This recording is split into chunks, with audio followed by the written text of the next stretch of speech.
Conversation that happened. So when he finished eating, when they finished eating, it says in John 21, 15 through 17, Jesus said to Simon Peter, "Simon, son of John, do you love me more than these?" "Yes, Lord," he said, "you know that I love you." Jesus said, "Feed my lambs." Again, Jesus said, "Simon, son of John, do you love me?" He answered, "Yes, Lord, you know that I love you." Jesus said, "Take care of my sheep." The third time he said to Simon, son of John, "Do you love me?" Peter was hurt. I think instantly when he asked him that third time, it just triggered in his mind the 3 times that he denied him. 1, 2, 3. "Peter, do you know this man? Do you know this man? Do you know this man? Peter, do you love me? Do you love me? Do you love me?" I think it just, boom, triggered right there. Oh my goodness. All that hurt, all that emotion, all that sorrow came right back in a flashback of time. And here's what Jesus says. "Do you love me?" Peter was hurt because Jesus asked him the third time, "Do you love me?" He said, "Lord, you know all things." And yes, he does. "You know that I love you." And Jesus said, "Feed my sheep." What was Jesus doing? Take care of my lambs, feed my sheep. He's commissioning him to be the pastor of the church. Jesus told Peter, "On this rock I will build my church, and the gates of hell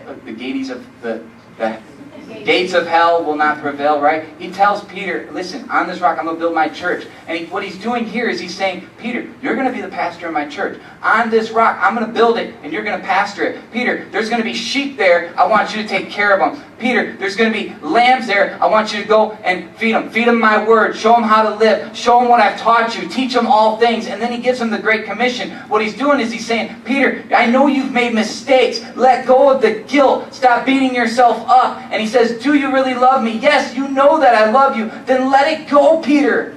Because I knew you were going to make that mistake. I told you you were going to make that mistake. What makes you think that you know better than me that you weren't going to make that mistake?" Jesus knows every mistake you're going to make before you ever make it. And he says, "I got a purpose and a plan for you anyway." The Great Commission that existed back then still exists today. I'm calling you to be a minister. I'm calling you to preach. I'm calling you to teach my word. I'm calling you to make disciples. I'm calling you to baptize. I'm calling you to tell your friends about me. I got a purpose for you.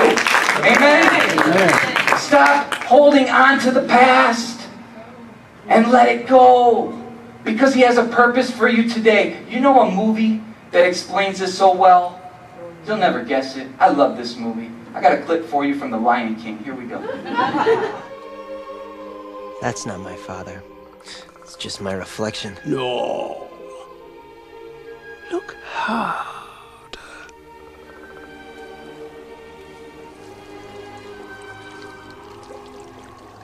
You see, he lives in you. Simba. Father?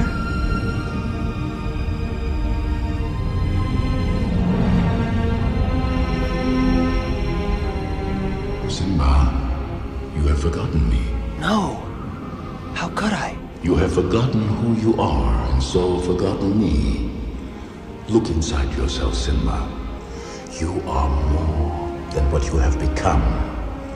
You must take your place in the circle of life. How can I go back?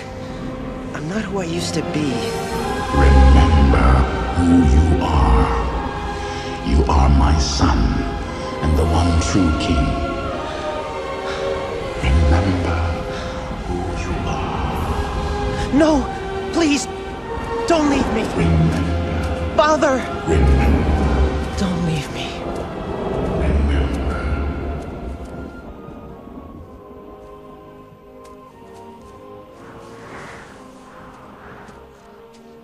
What was that? The weather.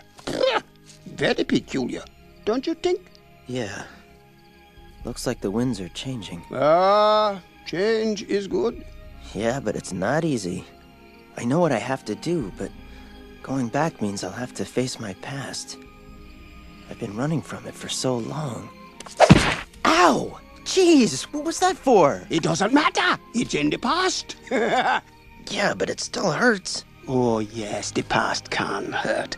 But the way I see it, you can either run from it or learn from it. Ah, you see? So what are you going to do?